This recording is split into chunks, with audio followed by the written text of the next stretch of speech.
Hello ಗೆಳೆಯರೇ, ನಮ್ಮ ಲಾಯಕ್ಸ್ ಪ್ರಸ್ತುತಪಡಿಸುತ್ತಿರುವ ಕನ್ನಡದಲ್ಲಿ ದೈನಂದಿನ ಸುದ್ದಿ ವಿಶ್ಲೇಷಣೆಗೆ ತಮಗೆಲ್ಲರಿಗೂ ಸ್ವಾಗತ. ಇವತ್ತು ನಾವು ಮಾರ್ಚ್ 4, 2024ರ ಹಿಂದೂ ಪತ್ರಿಕೆಯಲ್ಲಿರುವಂಥ ಇಂಪಾರ್ಟೆಂಟ್ ಆರ್ಟಿಕಲ್ಸ್ಗಳನ್ನು ನೋಡಲಿದ್ದೇವೆ. ಸೊ ಇವತ್ತಿನ ಚರ್ಚೆಗೆ ತೆಗೆದುಕೊಂಡಿರುವಂಥ ಆರ್ಟಿಕಲ್ಸ್ಗಳು ಯಾವ ರೀತಿಯಾಗಿದೆ? ಎಡಿಟೋರಿಯಲ್ ಸೆಕ್ಷನಿಂದ ನಾವು ನೋಡೋದಾದರೆ ಇಲ್ಲಿ ಮಹಿಳೆಯರನ್ನ ಸಂಬಂಧಪಟ್ಟಂಥ ಒಂದು ಆರ್ಟಿಕಲನ್ನು ಎಂಫಸಿಸ್ ಮಾಡ್ತಾ ಇದ್ದಾರೆ. ಅರ್ಬನ್ ಏರಿಯಾಗಳಲ್ಲಿ ಕಲಿತವರ ಸಂಖ್ಯೆ ಜಾಸ್ತಿ ಇದೆ, ಕಂಪ್ಯಾರಿಸನ್ ಅನ್ನು ಮಾಡಿದ್ದಾರೆ. ಹಾಗಾಗಿ ನಾವು ಅವ್ರಿಗೆ ಗ್ಯಾರಂಟೀಡ್ ಆಗಿರ್ತಕ್ಕಂಥ ಒಂದು ಎಂಪ್ಲಾಯ್ಮೆಂಟ್ ಅಪಾರ್ಚುನಿಟೀಸನ್ನು ಕ್ರಿಯೇಟ್ ಮಾಡಬೇಕು ಅನ್ನುವಂಥ ಒಂದು ಡೈಮೆನ್ಷನ್. ಸೊ ಈ ಒಂದು ಆರ್ಟಿಕಲನ್ನು ನಾವು GS ಪೇಪರ್ 2 ನಡಿನಲ್ಲಿ issues related to women, so ವುಮನ್ಸ್ಗೆ ಸಂಬಂಧಪಟ್ಟಂತಹ ಇಶ್ಯೂಸನ್ನು ಅಡ್ರೆಸ್ ಮಾಡುವಾಗ ಇವಾಗ ನಾವು ಸಾಕಷ್ಟು ಚರ್ಚೆಯನ್ನು ಕಾಣ್ತಾ ಇದ್ದೀವಿ. ಯಾಕೆಂದರೆ ಪ್ರೆಸೆಂಟ್ ಕಂಡೀಷನಲ್ಲಿ ಲೇಬರ್ ಫೋರ್ಸ್ ಪಾರ್ಟಿಸಿಪೇಷನಲ್ಲಿರ್ತಕ್ಕಂಥ ಒಂದು ರಿಪೋರ್ಟ್ ಆಗಿರ್ಬೋದು, ಕಮೆಂಟನ್ನು ಕಾಣ್ಬೋದು. ಸೊ ಇಂಪ್ರೂವೈಸ್ಡ್ ಆಗಿರ್ತಕ್ಕಂಥ ಕಂಡೀಷನ್ನ ತರಬೇಕು ಮಹಿಳೆಯರಿಗೆ ಸಂಬಂಧಪಟ್ಟಂತೆ. ಅದರಲ್ಲೂ ಇವಾಗ ಲೋಕಸಭೆಯಲ್ಲಿ, ರಾಜ್ಯಸಭೆಯಲ್ಲಿ ಬಿಲ್ ಆಲ್ರೆಡಿ ಪಾಸ್ ಆಗಿರೋದಂಥದ್ದಾಗಲಿ, 33% ಅಷ್ಟು ಪೊಲಿಟಿಕಲ್ ಎಂಪವರ್ಮೆಂಟ್ ಮಾಡಬೇಕು ಅಂತ ಲೋಕಸಭೆ ಸಂಬಂಧಪಟ್ಟಂತೆ ಎಲೆಕ್ಷನ್ ಹಾಗೂ ಲೆಜಿಸ್ಲೇಷನ್ಗೆ ಸಂಬಂಧಪಟ್ಟಂತೆ ಎಲೆಕ್ಷನ್ ಅಡಿನಲ್ಲಿ ರಿಸರ್ವೇಷನ್ಸನ್ನು ಕೊಡಬೇಕು ಅನ್ನುವಂಥದ್ದಾಗಲಿ.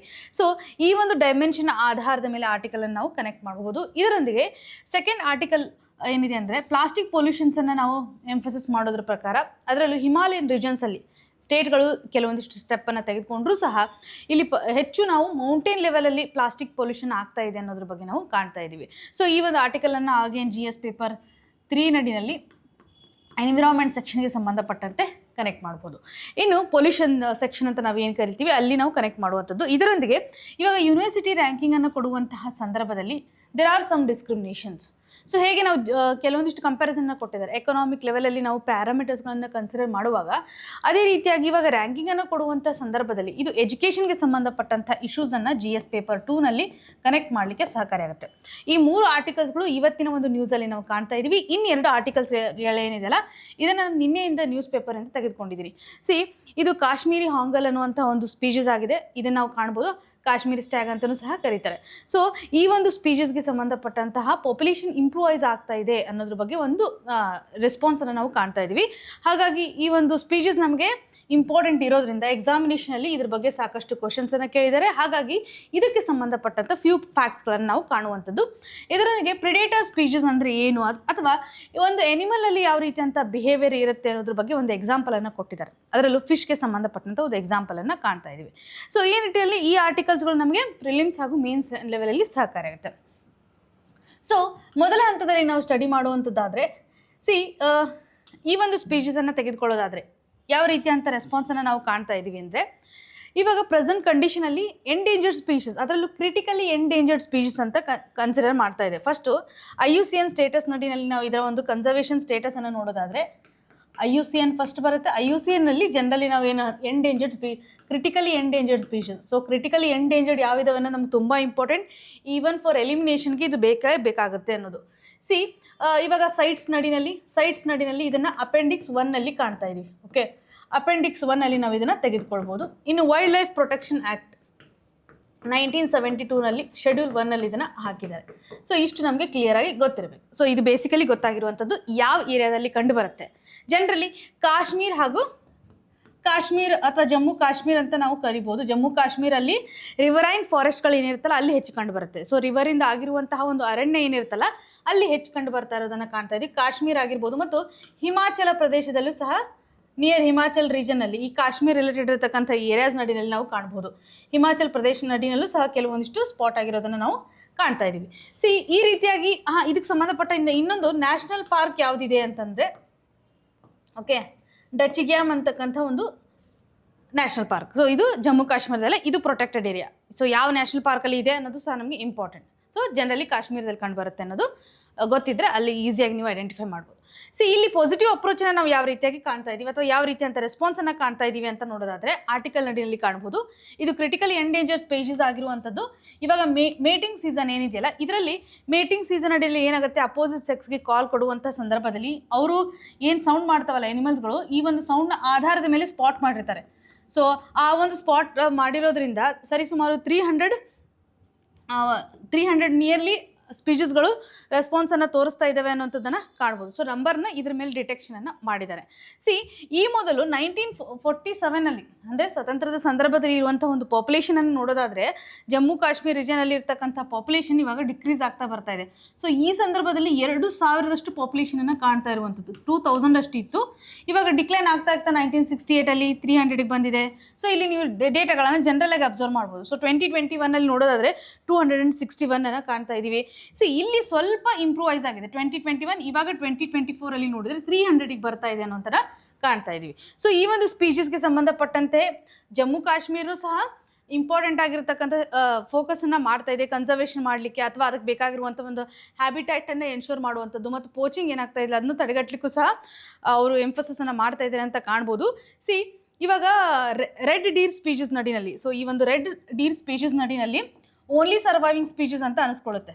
ಸೊ ಈ ಒಂದು ಕ್ಯಾಟಗರಿ ನಡಿನಲ್ಲಿ ನಾವು ನೋಡೋದಾದರೆ ಓನ್ಲಿ ಸರ್ವೈವಿಂಗ್ ಸ್ಪೀಚಸ್ ಅಂತ ಈ ಒಂದು ಕಾಶ್ಮೀರ್ ಸ್ಟ್ಯಾಗ್ ಅನಿಸ್ಕೊಳ್ಳುತ್ತೆ ಅನ್ನೋದು ಇಂಪಾರ್ಟೆಂಟ್. ಈವನ್ ಜಮ್ಮು ಕಾಶ್ಮೀರದಲ್ಲಿ ಇದನ್ನು ಸ್ಟೇಟ್ ಎನಿಮಲ್ ಅಂತ ಕನ್ಸಿಡರ್ ಮಾಡ್ತಾ ಇದ್ದೀವಿ. ಸ್ಟೇಟ್ ಎನಿಮಲ್ ಅನ್ನುವಂಥದ್ದಾಗಿನೂ ಸಹ ನಾವು ಕಾಣ್ಬೋದು. ಸೊ ಇಷ್ಟು ಫ್ಯಾಕ್ಚುಯಲ್ ಇನ್ಫಾರ್ಮೇಷನ್ಸನ್ನು ನಾವು ಜನರಲಿ ಕನೆಕ್ಟ್ ಮಾಡ್ಬೋದು. ಪ್ರಿಲಿಮ್ಸಲ್ಲಿ ನಮಗಿದು ಸಹಕಾರ ಆಗುತ್ತೆ.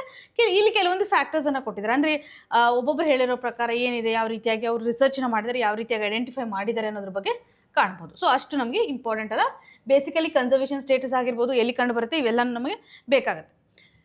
ಇನ್ನು ಮುಂದಿನ ಆರ್ಟಿಕಲನ್ನು ನಾವು ನೋಡೋದಾದರೆ ಹಿಮಾಲಯ ರೀಜನ್ಸ್ ನಡಿನಲ್ಲಿ ನಾವು ಪರ್ಟಿಕ್ಯುಲರ್ಲಿ ಹೆಚ್ಚು ಪ್ಲಾಸ್ಟಿಕ್ ಪೊಲ್ಯೂಷನ್ಸನ್ನು ಕಾಣ್ತಾ ಇದ್ದೀವಿ ಅಂತ. ಈ ಒಂದು ಆರ್ಟಿಕಲನ್ನು ನಾವು ಗಮನ ಹರಿಸೋದಾದರೆ ಈ ಒಂದು ಪ್ಲಾಸ್ಟಿಕ್ ಪೊಲ್ಯೂಷನ್ಗೆ ಸಂಬಂಧಪಟ್ಟಂತೆ ಆಗಿರ್ಬೋದು, ಸಾಲಿಡ್ ವೇಸ್ಟ್ ಮ್ಯಾನೇಜ್ಮೆಂಟನ್ನು ತಡೆಗಟ್ಟಲಿಕ್ಕೆ ಅಂತ ಸಾಕಷ್ಟು ಕಾನೂನುಗಳನ್ನು ನಾವು ತಂದಿದ್ದೇವೆ.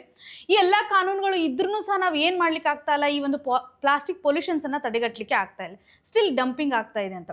ರೀಸೈಕ್ಲಿಂಗ್ ಮಾಡ್ತಾ ಇದ್ದೀವಿ, ಅಥವಾ ರೀಸೈಕ್ಲಿಂಗ್ ಪ್ರೊಸೆಸ್ಗೂ ಸಂಬಂಧಪಟ್ಟಂತೆ ಸರ್ಕಾರ ಫೋಕಸ್ ಮಾಡ್ತಾ ಇದೆ, ಅಥವಾ ಓನ್ಲಿ ಒಂದು ಸರ್ತಿ ಮಾತ್ರ ಸಿಂಗಲ್ ಯೂಸ್ ಪ್ಲಾಸ್ಟಿಕ್ಕನ್ನು ಮಾತ್ರ ನಾವು ಯೂಸ್ ಮಾಡಬೇಕು ಅನ್ನುವಂಥ ಕಂಡೀಷನ್ಸ್ಗೆ ತಂದಂಥ ಆಬ್ಲಿಗೇಷನ್ಸ್ಗಳನ್ನು ನಾವು ಕಾಣ್ಬೋದು. ಈ ರೀತಿಯಲ್ಲಿ ಪ್ರಥಮ ಹಂತದಲ್ಲಿ ನಾವು ಏನು ಮಾಡ್ತಾ ಇದ್ದೀವಿ ಅಂದರೆ ಪ್ರಾಪರ್ ಆಗಿರತಕ್ಕಂಥ ಒಂದು ಡೇಟಾ ಬೇಕಾಗುತ್ತೆ. ಒಂದಕ್ಕೆ ಇಲ್ಲಿ ಐಡೆಂಟಿಫಿಕೇಷನ್ ಮಾಡಬೇಕು, ಪೊಲ್ಯೂಷನ್ ಅಂದರೆ ಏನು ಅನ್ನುವಂಥದ್ದಾಗಿ ಮೊದಲು ಇವರು ಎಂಫಸಿಸ್ ಮಾಡಲಿಕ್ಕೆ ಟ್ರೈ ಮಾಡ್ತಾ ಇದ್ದಾರೆ. ಇವಾಗ ಸಾಕಷ್ಟು ರಿವರೈನ್ ಏರಿಯಾನಲ್ಲಿ ಗಂಗಾ, ಇಂಡಸ್ ಹಾಗೂ ಬ್ರಹ್ಮಪುತ್ರ ಈ ಎಲ್ಲ ಏರಿಯಾಗಳಲ್ಲಿ ನಾವು ನೋಡೋದಾದರೆ ಸಾಕಷ್ಟು ಡಂಪ್ ಆಗ್ತಾ ಇದೆ ಅನ್ನೋದನ್ನು ಕಾಣ್ಬೋದು. ಇಲ್ಲಿ ಪ್ಲಾಸ್ಟಿಕ್ ಪೊಲ್ಯೂಷನ್ ಹೇಗಾಗುತ್ತೆ, ಪ್ಲಾಸ್ಟಿಕ್ಕನ್ನು ನಾವು ಯೂಸ್ ಮಾಡ್ತಾ ಇರೋದ್ರಿಂದ ಅದರಿಂದ ಇನ್ನು ಮೈಕ್ರೋ ಪ್ಲಾಸ್ಟಿಕ್ಸ್ಗಳು ಆಗ್ತಾ ಇದ್ದಾವೆ. ಈ ಮೈಕ್ರೋ ಪ್ಲಾಸ್ಟಿಕ್ಸ್ನಿಂದಲೂ ಸಹ ಸಾಕಷ್ಟು ಹಾರ್ಮ್ ಆಗ್ತಾ ಇದೆ. ಕೇವಲ ಒಂದು ಎನಿಮಲಿಂದ ಹಿಡಿದ್ಬಿಟ್ಟು ಪ್ರತಿಯೊಂದು ಪ್ಲಾಂಟ್ ಸ್ಪೀಷೀಸ್ ಆಗಿರ್ಬೋದು, ಸಾಯಿಲ್ಗಾಗಿರ್ಬೋದು, ಎಲ್ಲ ರೀತಿಯಂಥ ಮರೈನ್ ಎಕೋಸಿಸ್ಟಮ್ಗೂ ಸಹ ಇದು ಇಂಪ್ಯಾಕ್ಟನ್ನು ಮಾಡ್ತಾ ಇದೆ ಅನ್ನುವಂಥದ್ದಾಗಿ ಕಾಣ್ಬೋದು. ಸೊ ಹಿಮಾಲಯನ್ ರೀಜನ್ಸಲ್ಲಿ ಇರ್ತಕ್ಕಂಥ ಈ ಒಂದು ಪ್ಲಾಸ್ಟಿಕ್ ಬೇಸಿಕಲಿ ಇವಾಗ ಹಿಮಾಲಯನ್ ರೀಜನ್ಸ್ಗೆ ಯಾಕೆ ಇದು ಮಾಡ್ತಾ ಇದ್ದಾರೆ ಅಂದರೆ ಅಲ್ಲಿ ಟೂರಿಸ್ಟ್ ಅಟ್ರಾಕ್ಷನ್ ಜಾಸ್ತಿ ಇರುತ್ತೆ. ಈವನ್ ಟೂರಿಸಂ ಸೆಕ್ಟರಿಂದ ಸಾಕಷ್ಟು ಜನ ಅಲ್ಲಿ ಹೋದಂಥವ್ರು ಪ್ಲಾಸ್ಟಿಕ್ಕನ್ನು ಸಹ ಡಂಪ್ ಮಾಡೋದಾಗಲಿ. ಸೊ ಇವೆಲ್ಲ ಜಾಸ್ತಿ ಜನ ಔಟ್ಸೈಡರ್ಸ್ ವಿಸಿಟ್ ಮಾಡ್ತಾ ಇದ್ದಾರೆ. ಬಟ್ ಲಾಂಗ್ ಟರ್ಮಲ್ಲಿ ಹ್ಯಾಪನಿಂಗ್ ಅಂದರೆ ಪ್ರಾಬ್ಲಮ್ ಆಗ್ತಾ ಇರೋದು, ತೊಂದರೆಗೊಳಗಾಗ್ತಾ ಇರೋದು ಅಲ್ಲಿರ್ತಕ್ಕಂಥ ಜನರನ್ನು ಕಾಣಬಹುದು. ಈ ಒಂದು ವಾಟರ್ ಪೊಲ್ಯೂಷನ್ ಹೆಚ್ಚಾಗ್ತಾ ಇರೋದನ್ನು ಕಾಣ್ತಾ ಇದ್ದೀವಿ. ಇದರಿಂದಾಗಿ ನಾವು ಫಸ್ಟ್ ಏನು ಮಾಡಬೇಕು, ಪ್ರಾಪರ್ ಆಗಿರುವಂಥ ಒಂದು ಕೆಪಾಬಿಲಿಟಿಯನ್ನು ಎನ್ಹಾನ್ಸ್ ಮಾಡಬೇಕು. So urbanisation condition, industrialisation, so ಇದರಿಂದಾಗಿ ಏನಾಗ್ತಾ ಇದೆ, ಇಲ್ಲಿ ಕ್ವಾಂಟಮ್ ಜಂಪ್ ಆಗ್ತಾ ಇದೆ ಅನ್ನೋಂಥದ್ದನ್ನು ಕಾಣ್ತಾ ಇದ್ದೀವಿ. ಈವನ್ ಇವಾಗ ಪರ್ಟಿಕ್ಯುಲರ್ಲಿ ನಾವು ನೋಡೋದಾದರೆ CBCಗೆ ಒಂದು ನ್ಯಾಷನಲ್ ಗ್ರೀನ್ ಟ್ರಿಬ್ಯುನಲ್ ಕೊಟ್ಟಿರ್ತಕ್ಕಂಥ ನೋಟಿಸನ್ನು ಸಹ ಕಾಣ್ಬೋದು. ಸೊ ಇದರ ನಡಿನಲ್ಲಿ ಪ್ಲಾಸ್ಟಿಕ್ ಪೊಲ್ಯೂಷನಿಂದ ಆಗ್ತಕ್ಕಂಥ ಇಂಪ್ಯಾಕ್ಟ್ ಆಗಿರ್ಬೋದು, ಆ ರೀಜನ್ಸ್ ನಡಿನಲ್ಲಿ ಪರ್ಟಿಕ್ಯುಲರ್ಲಿ ಹಿಮಾಲಯನ್ ರೀಜನ್ಸಲ್ಲಿ ಎಷ್ಟು ಮಟ್ಟಿಗೆ ವೇಸ್ಟ್ ಆಗ್ತಾ ಇದೆ ಅನ್ನೋದನ್ನ ಕಾಣ್ಬೋದು. ಸೊ ಇಲ್ಲಿ ನಾನ್ ರೀಸೈಕ್ಲೇಬಲ್ ಪ್ಲಾಸ್ಟಿಕ್ಸ್ಗಳು ಸಹ ಹೆಚ್ಚಾಗ್ತಾ ಇದೆ. ರೀಸೈಕಲ್ ಮಾಡೋಕ್ಕೆ ಆಗದೇ ಇರುವಂಥ ಪ್ಲಾಸ್ಟಿಕ್ಗಳು ಸಹ 72% ಇಷ್ಟು ಇನ್ಕ್ರೀಸ್ ಆಗ್ತಾ ಇರೋದನ್ನು ನಾವು ಕಾಣ್ತಾ ಇದ್ದೀವಿ. ಸೊ ಇಲ್ಲಿ ಫಸ್ಟ್ ಐಡೆಂಟಿಫಿಕೇಷನ್ನ ಮಾಡಿದ್ದಾರೆ, ರಿಪೋರ್ಟ್ಸ್ಗಳನ್ನು ಎಲ್ಲ ಕಾಣ್ತಾ ಇದ್ದೀವಿ, ಅಬ್ಲಿಗೇಷನ್ಸ್ಗಳನ್ನು ಕಾಣ್ತಾ ಇದ್ದೀವಿ. ಬಟ್ ಸ್ಟಿಲ್ ಈ ಪ್ಲಾಸ್ಟಿಕ್ ವೇಸ್ಟನ್ನು ಕೆಪಾಬಿಲಿಟೀಸನ್ನು ಯಾವ ರೀತಿಯಾಗಿದೆ ಅಂತ. ಸೊ ಇದನ್ನು ನಾವು ಎಷ್ಟರ ಮಟ್ಟಿಗೆ, ಫಾರ್ ಎಕ್ಸಾಂಪಲ್ ಇಲ್ಲಿ ಒಂದು ಪ್ಲಾಸ್ಟಿಕ್ ಓವರ್ ಶೂಟ್ ಡೇ ಅನ್ನೋದನ್ನು ನಾವು ಕಾಣ್ಬೋದು. ಸೊ ಇದು ನಮಗೆ important. Plastic over shoot day ಅಂತಂದರೆ ಏನು ಅನ್ನೋದ್ರ ಬಗ್ಗೆ ನೋಡೋದಾದರೆ, ಇಲ್ಲಿ ಓವರ್ ಶೂಟ್ ಡೇ ಪ್ಲಾಸ್ಟಿಕ್ಕಿಂದು ನಮ್ಮ ದೇಶದ್ದು ಜನವರಿಗೆ ಮುಗಿದೋಗಿದೆ. ಜನವರಿ 6ಗೆ ಕಂಪ್ಲೀಟ್ ಆಗಿರೋದನ್ನು ನಾವು ಕಾಣ್ತಾ ಇದ್ದೀವಿ. ಭಾರತ ಆಲ್ರೆಡಿ ರೀಚ್ ಆಗಿರೋದು ಯಾವಾಗಂದರೆ 2023ನಲ್ಲಿ. ಸೊ ನಾವು ಅಮೌಂಟ್ ಆಫ್ ಪ್ಲಾಸ್ಟಿಕ್ಕನ್ನು ಸರ್ಪ್ಲಸ್ ಲೆವೆಲಲ್ಲಿ ಪ್ರೊಡಕ್ಷನ್ ಮಾಡ್ತಾ ಇದ್ವಿ. ಅದನ್ನು ರೀಸೈಕಲಿಂಗ್ ಮಾಡ್ಲಿಕ್ಕೆ ಆಗದೇ ಇರುವಂಥ ಕಂಡೀಷನ್ಸ್, ಆಲ್ರೆಡಿ ನಾವು ಆ ಒಂದು ಲಿಮಿಟನ್ನು ಕ್ರಾಸ್ ಮಾಡಿದ್ದೀವಿ. ಸೊ ರೀಸೈಕಲಿಂಗ್ ಮಾಡಲಿಕ್ಕೆ ಎಷ್ಟು ಪ್ರೊಡ್ಯೂಸ್ ಮಾಡ್ತಾ ಇದ್ವಿ ಅಷ್ಟು ರೀಸೈಕಲ್ ಮಾಡುವಂಥ ಕೆಪಾಬಿಲಿಟಿಯನ್ನು ಕ್ರಾಸ್ ಮಾಡಿ ಹೆಚ್ಚು ಪ್ರೊಡಕ್ಷನನ್ನು ಮಾಡ್ತಾ ಇದ್ದೀವಿ, ಸರ್ಪ್ಲಸ್ ಲೆವೆಲಲ್ಲಿ ಮಾಡ್ತಾ ಇದ್ದೀವಿ. ಸೊ ಹೆಚ್ಚು ವೇಸ್ಟ್ ಆಗ್ತಾ ಇದೆ ಅನ್ನೋದನ್ನು ನಾವು ಕಾಣ್ತಾ ಇದ್ದೀವಿ. ಸೊ ಇದನ್ನು ಓವರ್ ಶೂಟ್ ಅನ್ನುವಂಥ ಕನ್ಸಿಡ್ರೇಷನನ್ನು ಕಾಣ್ಬೋದು. So plastic over shoot day ಭಾರತದ್ದು ಯಾವಾಗಿದೆ ಅಂತಂದರೆ ಜನವರಿ ಜನವರಿ 6 2023 ಕಂಪ್ಲೀಟ್ ಆಗಿರೋದನ್ನ ಕಾಣ್ತಾ ಇದೀವಿ. ಸೊ ಇದು ಗ್ಲೋಬಲ್ ಲೆವೆಲಲ್ಲಿ ಐಡೆಂಟಿಫೈ ಮಾಡ್ತಾ ಇರುವಂಥ ಒಂದು ಪ್ಯಾರಾಮೀಟರ್. ಈವನ್ ಬೇರೆ ಕಂಟ್ರೀಸ್ಗಳನ್ನ ಕಂಪೇರ್ ಮಾಡೋದಾದ್ರೆ ಪ್ಲಾಸ್ಟಿಕ್ ಮ್ಯಾನೇಜ್ಮೆಂಟ್ಗೆ ಸಂಬಂಧಪಟ್ಟಂತೆ ಭಾರತದ ಒಂದು ಇಂಡೆಕ್ಸ್ ಏನೋ ವರ್ಸ್ಟ್ ಪರ್ಫಾರ್ಮೆನ್ಸ್ ಇದೆ ಅಂತ ನಾವಿಲ್ಲಿ ಕಾಣಬಹುದು. ಸೊ ಮಿಸ್ ಮ್ಯಾನೇಜ್ಮೆಂಟ್ ವೇಸ್ಟ್ ಇಂಡೆಕ್ಸ್ಗೆ ಸಂಬಂಧಪಟ್ಟಂತೆ ಈ ಇಂಡೆಕ್ಸ್ ನಡಿನಲ್ಲಿ ಭಾರತದ ಒಂದು ಪರ್ಫಾರ್ಮೆನ್ಸನ್ನು ಕಾಣ್ಬೋದು. ಸೊ ಕಂಪ್ಯಾರಿಸನ್ ಮಾಡಿದರೆ ಯಾವ ಕಂಟ್ರೀಸ್ಗಳು, ಕೀನ್ಯಾ ಮತ್ತು ನೈಜೇರಿಯಾ, ಈ ಕಂಟ್ರೀಸ್ಗಳಿಗೆ ಕಂಪೇರ್ ಮಾಡಿದರೆ ಭಾರತ ಇವತ್ತು ಪ್ಲಾಸ್ಟಿಕ್ ವೇಸ್ಟ್ ಮ್ಯಾನೇಜ್ಮೆಂಟ್ ನಡಿನಲ್ಲಿ ಸರ್ಕಾರ ಇವತ್ತು 60% ವೇಸ್ಟ್ ಮ್ಯಾನೇಜ್ ಮಾಡ್ತಾ ಇದ್ದಾರೆ ಅಂತ ಕ್ಲೇಮ್ ಮಾಡ್ತಾ ಇದ್ದಾರೆ. ಬಟ್ ಸ್ಟಿಲ್ ಇವಾಗ ಪ್ಲಾಸ್ಟಿಕ್ ವೇಸ್ಟೇಜನ್ನು ನಾವು ಕಾಣ್ಬೋದು. ಸೊ ಅನ್ಅಕೌಂಟೆಡ್ ಪ್ಲಾಸ್ಟಿಕ್ ತುಂಬ ಭಾಳ ಇದೆ ಅನ್ನೋದ್ರ ಬಗ್ಗೆ ಆಥರ್ ಅವರು ಎಂಫೋಸಿಸ್ ಮಾಡ್ತಾ ಇದ್ದಾರೆ. ಸೊ ಈ ನಿಟ್ಟಿನಲ್ಲಿ ಸಾಲಿಡ್ ವೇಸ್ಟ್ ಮ್ಯಾನೇಜ್ಮೆಂಟ್ಗೆ ಸಂಬಂಧಪಟ್ಟಂತೆ 2016ರಲ್ಲಿರುವಂಥ ಒಂದು ಕಾಯ್ದೆ ಆಗಿರ್ಬೋದು, ಈವನ್ ಪ್ಲಾಸ್ಟಿಕ್ ವೇಸ್ಟ್ ಮ್ಯಾನೇಜ್ಮೆಂಟ್ಗೆ ಸಂಬಂಧಪಟ್ಟಂತೆ ಆಗಿರ್ಬೋದು, ಈವನ್ ಎಕ್ಸ್ಟೆಂಡೆಡ್ ಪ್ರೊಡ್ಯೂಸರ್ ರೆಸ್ಪಾನ್ಸಿಬಿಲಿಟಿ ಅಂತ ನಾವು 2022ರಲ್ಲಿ ಕಾಣ್ತಾ ಇದ್ದೀವಿ. ಯಾರು ಪ್ರೊಡ್ಯೂಸ್ ಮಾಡಿರ್ತಾರಲ್ಲ ಅವ್ರದ್ದು ಒಂದು ರೆಸ್ಪಾನ್ಸಿಬಿಲಿಟಿ ಇರುತ್ತೆ. ಅದನ್ನು ಕಂಪ್ಲೀಟ್ ಆಗಿ ಎಂಡ್ ಪ್ರಾಡಕ್ಟನ್ನು ಮತ್ತೆ ರೀಸೈಕ್ಲಿಂಗ್ ಪ್ರೊಸೆಸ್ಗೆ ಇನ್ವಾಲ್ವ್ ಮಾಡುವಂಥದ್ದಾಗಲಿ, ಅದು ಕಂಪ್ಲೀಟ್ ಆಗಿ ಇವತ್ತು ಎನ್ವಿರಾನ್ಮೆಂಟ್ಗೆ ಹಾರ್ಮ್ ಆಗದೆ ಇರುವಂತೆ ಇವಾಗ ಪ್ರೊಡ್ಯೂಸರ್ ಇರ್ತಾರಲ್ಲ ಅವರ ಒಂದು ರೆಸ್ಪಾನ್ಸಿಬಿಲಿಟಿಗೆ ಸಂಬಂಧಿಸಿದಂತೆ ಸರ್ಕಾರ 2022ರಲ್ಲೂ ಸಹ ಫೋಕಸ್ ಮಾಡ್ತಾ ಇದ್ವಿ. ಇಷ್ಟೆಲ್ಲ ಪಾಲಿಸೀಸ್ಗಳು ಇದ್ರೂ ಸಹ ಮತ್ತು ಸಿಂಗಲ್ ಯೂಸ್ ಪ್ಲಾಸ್ಟಿಕ್ ವೇಸ್ಟ್ಗೆ ಸಂಬಂಧಪಟ್ಟಂತೆಯೂ ಸಹ ಅಥವಾ ನಾನ್ ರೀಸೈಕ್ಲೇಬಲ್ ಇರ್ತಾವಲ್ಲ ಅವನ್ನೆಲ್ಲ ರಿಮೂವ್ ಮಾಡಬೇಕು ಅಂತಲೂ ಸಹ ಸರ್ಕಾರ ಫೋಕಸ್ ಮಾಡ್ತಾ ಇರೋದನ್ನು ಕಾಣ್ತಾ ಇದ್ವಿ. ಬಟ್ ಸ್ಟಿಲ್ ಇಲ್ಲಿ ಅನ್ಸೈಂಟಿಫಿಕ್ ಮೆಥಡಲ್ಲಿದೆ. ಮೊದಲು ನಾವು ಏನು ಕನ್ಸಿಡರ್ ಮಾಡ್ಬೋದು, ಪ್ಲಾಸ್ಟಿಕ್ ಪೊಲ್ಯೂಷನ್ ಅಂದರೆ ಏನು ಅನ್ನುವಂಥ ಒಂದು ಕನ್ಸಿಡರೇಷನ್ ಅಥವಾ ಡೆಫಿನೇಷನ್ಸನ್ನು ಕಾಣುವಂಥದ್ದು, ಅಥವಾ ಯಾವ ಒಂದು ಬಾಡೀಸ್ಗಳು ಇವಾಗ ರೆಸ್ಪಾನ್ಸಿಬಲ್ ಇದ್ದಾವೆ, ನ್ಯಾಷನಲ್ ಗ್ರೀನ್ ಟ್ರಿಬ್ಯುನಲ್ ಇವುಗಳೆಲ್ಲ ಸಹ ಅಸೈನ್ ಮಾಡುವಂಥದ್ದಾಗಲಿ, ಗ್ಲೋಬಲ್ ಲೆವೆಲಲ್ಲಿ ಇರ್ತಕ್ಕಂಥ ಒಂದು ಪರ್ಫಾರ್ಮೆನ್ಸನ್ನು ಕನೆಕ್ಟ್ ಮಾಡ್ತಿದ್ದಾರೆ. ಸೊ ಇದರೊಂದಿಗೆ ನೆಕ್ಸ್ಟ್ ಇವಾಗ ಯಾವ್ಯಾವ ರೂಲ್ಸ್ಗಳಿದ್ದಾವೆ, ಯಾವ್ಯಾವ ಕಾನೂನುಗಳಿದ್ದಾವೆ ಅನ್ನೋದನ್ನ, ಮತ್ತು ಇಲ್ಲಿ ಡೇಟಾಗಳ ಸರಿಯಾಗಿಲ್ಲ ಅನ್ನೋದ್ರ ಬಗ್ಗೆ ಕಾಣ್ತಾ ಇದ್ದೀವಿ. ಸೊ ಡೇಟಾಗಳ ಒಂದು ಪ್ರಾಪರ್ ಕಲೆಕ್ಷನ್ಸು ಇಂಪಾರ್ಟೆಂಟ್ ಅನ್ನುವಂಥದ್ದನ್ನು ಕಾಣ್ಬೋದು. ಸೊ ಈ ರೀತಿಯಾಗಿ ಜನರಲಿ ನಾವು ಏನು ಮಾಡ್ಬೋದು, ಒಂದೊಂದು ಪ್ಯಾರಾಗ್ರಾಫ್ನಿಂದ ಏನೇನು ಐಡೆಂಟಿಫೈ ಮಾಡಲಿಕ್ಕೆ ಸಾಧ್ಯತೆ ಇದೆ, ಡೈಮೆನ್ಷನ್ಸ್ಗಳನ್ನು ಯಾವ ರೀತಿಯಾಗಿ ಕನೆಕ್ಟ್ ಮಾಡ್ಕೊಳ್ಳಿಕ್ಕೆ ಸಾಧ್ಯತೆ ಇದೆ ಅನ್ನೋದ್ರ ಬಗ್ಗೆ ನೋಡ್ತಾ ಹೋಗಬೇಕು. ಇದರೊಂದಿಗೆ ಕೆಲವೊಂದಿಷ್ಟು ಸ್ಟೇಟ್ಸ್ಗಳಲ್ಲಿ ಸಹ ಸಾಕಷ್ಟು ಯೋಜನೆಗಳನ್ನು ಜಾರಿಗೆ ತಂದಿದ್ದಾರೆ, ಇಲ್ಲಿ ಕಾಣ್ಬೋದು. ಅದರಲ್ಲೂ ಸಿಕ್ಕಿಮಲ್ಲಿ ಬ್ಯಾನ್ ಮಾಡಿರೋದಾಗಲಿ, ಈವನ್ ಮುನ್ಸಿಪಲ್ ಕಾರ್ಪೊರೇಷನ್ಸ್ಗಳು ಸಹ ಕೆಲವೊಂದಿಷ್ಟು ಸ್ಟೆಪ್ಪನ್ನು ತೆಗೆದುಕೊಂಡಿದೆ. ಅಂದರೆ ನಾರ್ತ್ ಈಸ್ಟರ್ನ್ ರೀಜನಲ್ಲಿ ಸ್ಪೆಸಿಫಿಕಲಿ ಇವರು ಫೋಕಸ್ ಮಾಡ್ತಾರೆ. ತ್ರಿಪುರಾನು ಸಹ ಪಾಲಿಸಿ ಚೇಂಜಸ್ಗಳನ್ನು ಮಾಡೋದ್ರ ಮುಖಾಂತರ ಕೆಲವೊಂದು ಸ್ಟೇಟ್ ಲೆವೆಲಲ್ಲಿ ಸಿಂಗಲ್ ಯೂಸ್ ಪ್ಲಾಸ್ಟಿಕ್ಕನ್ನು ಕಂಪಲ್ಸರಿ ಮಾಡುವಂಥದ್ದಾಗಲಿ, ಸೊ ಬ್ಯಾನ್ ಮಾಡುವಂಥದ್ದಾಗಲಿ ಇವನ್ನೆಲ್ಲ ತರ್ತಾ ಇದ್ದಾರೆ. ಸರ್ಕಾರ ಯಾವ ರೀತಿಯಾಗಿ ಯೋಜನೆಗಳನ್ನು ಎಫೆಕ್ಟಿವ್ ಆಗಿ ಮಾಡಬೇಕು ಅಂತ. ಫಾರ್ ಎಕ್ಸಾಂಪಲ್ ಇವಾಗ ನಾವು ಅರ್ಬನ್ ಲೆವೆಲಲ್ಲಿ ಸ್ಮಾರ್ಟ್ ಸಿಟಿಯನ್ನು ತರುವಂಥದ್ದಾಗಲಿ, ಅಥವಾ ಇವಾಗ ಅಮೃತ್ ಯೋಜನೆ ಅಂತ ನಾವು ಏನು ಕರಿತೀವಿ. ಸೊ ಈ ಅಮೃತ್ ಯೋಜನೆ ಅಂದರೆ ಅರ್ಬನ್ನ ಟ್ರಾನ್ಸ್ಫಾರ್ಮೇಷನ್ ಮಾಡುವಂಥದ್ದು. ಸೊ ಅಟಲ್ ಮಿಷನ್ ಅನ್ನುವಂಥ ವರ್ಡಿಂದ ಏನು ಕರಿತೀವಿ ಈ ಒಂದು ಅಮೃತ್. ಇವುಗಳನ್ನೆಲ್ಲ ಇಂಟಿಗ್ರೇಟ್ ಮಾಡಬೇಕು. ಈವನ್ MG ನರೇಗಾ ಪ್ರೋಗ್ರಾಮ್ ಅಂತ ಕಾಣ್ತೀವಿ. ಸೊ ಈ ಎಲ್ಲ ಪ್ರೋಗ್ರಾಮ್ಸ್ ನಡಿನಲ್ಲಿ ಒಂದು ಪ್ರಾಪರ್ ಆಗಿ ನಾವು ಪ್ಲಾಸ್ಟಿಕ್ಕನ್ನು ರಿಮೂವ್ ಮಾಡಿ, ಇವಾಗ ಲೋಕಲ್ ಲೆವೆಲಲ್ಲಿ ಇರ್ತಕ್ಕಂಥ ಒಂದು ರೆಸ್ಪಾನ್ಸಿಬಿಲಿಟೀಸನ್ನು ಐಡೆಂಟಿಫೈ ಮಾಡಬೇಕು. ನಾವು ಲೋಕಲ್ ಲೆವೆಲಲ್ಲಿ ಹೇಗೆ ಸೆಗ್ರಿಗೇಷನ್ ಮಾಡ್ತಾರೆ, ಅದರಲ್ಲೂ ಡ್ರೈ ಮತ್ತು ವೆಟ್ ವೇಸ್ಟಸ್ಗಳನ್ನು ಹೇಗೆ ಸಪ್ರೇಷನ್ ಮಾಡುವಂಥದ್ದಾಗಲಿ, ಲೋಕಲ್ ಲೆವೆಲಲ್ಲಿ ಒಂದು ರೆಸ್ಪಾನ್ಸಿಬಿಲಿಟೀಸನ್ನು ತರಬೇಕು. ಇದರಲ್ಲಿ ಕೆಪಾಬಿಲಿಟೀಸನ್ನು ಇನ್ಕ್ರೀಸ್ ಮಾಡಬೇಕು ಅನ್ನುವಂತಹ ನಿಟ್ಟಿನಲ್ಲಿ. ಸೊ ಅದರಲ್ಲೂ ಇವಾಗ ನಾರ್ತ್ ಈಸ್ಟರ್ನ್ ರೀಜನಲ್ಲಿ ಒಂದು ಕನ್ಸರ್ನನ್ನು ಕ್ರಿಯೇಟ್ ಮಾಡ್ತಾ ಇದೆ. ಇವಾಗ ನಾರ್ತ್ ಈಸ್ಟರ್ನ್ ರೀಜನ್ಸ್ ನಿಜವಾಗ್ಲೂ ಹೇಳಬೇಕಂತಂದರೆ ಭಾಳ ಫಾರೆಸ್ಟ್ ಏರಿಯಾವನ್ನು ಹೊಂದಿದೆ, ಅಥವಾ ಎಕೋಸಿಸ್ಟಮಲ್ಲಿ ತುಂಬ ನಿಯರ್ ಆಗಿರೋದನ್ನು ನಾವು ಕಾಣ್ತಾ ಇದ್ದೀವಿ. ಸೊ ಎನ್ವಿರಾನ್ಮೆಂಟ್ಗೆ ತುಂಬ ನಿಯರ್ ಆಗಿರ್ತಕ್ಕಂಥ ಕಂಡೀಷನ್ನ ಕಾಣ್ತಾ ಇದ್ದೀವಿ. ಸೊ ಇವಾಗ ಅಲ್ಲಿ ಹೆಚ್ಚು ಪೊಲ್ಯೂಷನ್ ಆಗ್ತಾ ಇರೋದ್ರಿಂದ ಅಲ್ಲಿರುವಂತಹ ಒಂದು ಜೀವಿಗಳಿಗೆ ತೊಂದರೆ ಆಗ್ಬೋದು, ಅಥವಾ ಇಮಿಡಿಯೇಟ್ ಆಗಿರ್ತಕ್ಕಂಥ ಒಂದು ಅಟೆನ್ಷನ್ ಇಂಪಾರ್ಟೆಂಟು ಅನ್ನೋದ್ರ ಬಗ್ಗೆ ಇಲ್ಲಿ ಎಂಫೋಸಿಸನ್ನು ಮಾಡ್ತಾ ಇದ್ದಾರೆ. ಸೊ ಲೋಕಲ್ ಲೆವೆಲ್ ಒಂದು ರೆಸ್ಪಾನ್ಸಿಬಿಲಿಟೀಸ್ ಆಗಿರ್ಬೋದು, ಡೇಟಾಗಳ ಒಂದು ಕಲೆಕ್ಷನ್ಸ್ಗಳಾಗಿರ್ಬೋದು, ಡೇಟಾಗಳನ್ನು ನಾವು ಪ್ರಾಪರಾಗಿ ತೆಗೆದುಕೊಳ್ಬೇಕು. ಸೊ ರಾಂಗ್ ಕ್ಲೇಮ್ಸ್ಗಳನ್ನು ಸಹ ನಾವಿಲ್ಲಿ ಕಾಣ್ತಾ ಇದ್ವಿ, ಅದೆಲ್ಲ ಇಂಪಾರ್ಟೆಂಟ್ ಅಲ್ಲ. ಡೇಟಾ ಕಲೆಕ್ಷನ್ಸ್ ಆಗಿರ್ಬೋದು, ಇದಕ್ಕೆ ಬೇಕಾಗಿರುವಂಥ ಒಂದು ಇನ್ಫ್ರಾಸ್ಟ್ರಕ್ಚರ್ಗಳನ್ನು ನಾವು ಹೇಗೆ ತೆಗಿಲಿಕ್ಕೆ ಆಗುತ್ತೆ ಅಥವಾ ತರಲಿಕ್ಕೆ ಆಗುತ್ತೆ, ಕೆಪಾಬಿಲಿಟೀಸ್ಗಳನ್ನು ಇನ್ಕ್ರೀಸ್ ಮಾಡೋದು ಅಥವಾ ರೀಸೈಕ್ಲಿಂಗ್ ಮಾಡ್ತಕ್ಕಂಥ ಕಂಡೀಷನ್ಸನ್ನು ಇನ್ಕ್ರೀಸ್ ಮಾಡಬೇಕು ಅನ್ನುವಂಥದ್ದನ್ನು ನಾವಿಲ್ಲಿ ಕಾಣ್ಬೋದು. ಇದರೊಂದಿಗೆ ನಾವು ಪ್ರೆಸೆಂಟ್ ಕಂಡೀಷನಲ್ಲಿ ಕ್ವಾಲಿಟಿ ಏನಿರುತ್ತಲ್ಲ, ಈಗ ಪ್ರೊಡಕ್ಷನ್ ಮಾಡ್ತಕ್ಕಂಥ ಕ್ವಾಲಿಟಿ ಲೆವೆಲಲ್ಲಿ ರೀಸೈಕ್ಲಿಂಗ್ ಮಾಡ್ತಾ ಇರುವಂಥ ಒಂದು ಕ್ವಾಲಿಟಿಯನ್ನು ಇನ್ಕ್ರೀಸ್ ಮಾಡುವಂಥದ್ದಾಗಲಿ, ಇದರೊಂದಿಗೆ ಪ್ರೆಸೆಂಟ್ ಕಂಡೀಷನಲ್ಲಿ ಏನೇನು ಸ್ಕೀಮ್ಸ್ಗಳಿದಾವಲ್ಲ ಸ್ಕೀಮ್ಸ್ಗಳನ್ನು ಒಂದು ಮರ್ಜ್ ಮಾಡಬೇಕು. ಅಂದರೆ ಸ್ಕೀಮ್ಸ್ಗಳು ಬೇಸಿಕಲಿ ಇದಕ್ಕೆ ಫೋಕಸ್ ಮಾಡುವಂಥದ್ದು. ಇವಾಗ ಸ್ವಚ್ಛ ಭಾರತ್ ಮಿಷನ್ ಓದಿವೆ, ಅದರಲ್ಲಿ ಈ ಒಂದು ಪ್ಲಾಸ್ಟಿಕ್ ಕಂಡೀಷನ್ಗನ್ನು ಇಂಪ್ರೂವೈಸ್ ಮಾಡುವಂಥದ್ದನ್ನು ಕಾಣಬೇಕು ಅಂತ ಆಥರ್ ಅವರು ಎಂಫೋಸಿಸ್ ಮಾಡ್ತಾ ಇದ್ದಾರೆ. ಸೊ ಈ ರೀತಿಯಾಗಿ ನಾವು ಡೈಮೆನ್ಷನ್ಸ್ಗಳನ್ನು ಒಂದೊಂದು ಪಾಯಿಂಟ್ನ ಮುಖಾಂತರ ಮೇನ್ಸಲ್ಲಿ ಆನ್ಸರ್ಗಳನ್ನು ಯೂಸ್ ಮಾಡಲಿಕ್ಕೆ ಅಥವಾ ಆನ್ಸರ್ನ ಎನ್ಹ್ಯಾನ್ಸ್ ಮಾಡಲಿಕ್ಕೆ ಯೂಸ್ ಮಾಡ್ಕೋಬೋದು. ಇನ್ನು ಅರ್ಬನ್ ಎಂಪ್ಲಾಯ್ಮೆಂಟ್ಗೆ ಸಂಬಂಧಪಟ್ಟಂತೆ ನಾವು ಕನ್ಸಿಡರ್ ಮಾಡೋದಾದರೆ, ಇಲ್ಲಿ ಮಹಿಳೆಯರಿಗೆ ನಾವು ಯಾಕೆ ಅರ್ಬನ್ ಏರಿಯಾಗಳಲ್ಲಿ ಗ್ಯಾರಂಟಿಡ್ ಆಗಿರ್ತಕ್ಕಂಥ ಒಂದು ಎಂಪ್ಲಾಯ್ಮೆಂಟ್ ಅಪರ್ಚುನಿಟೀಸನ್ನು ಕೊಡ್ಬೋದು ಅಂತ.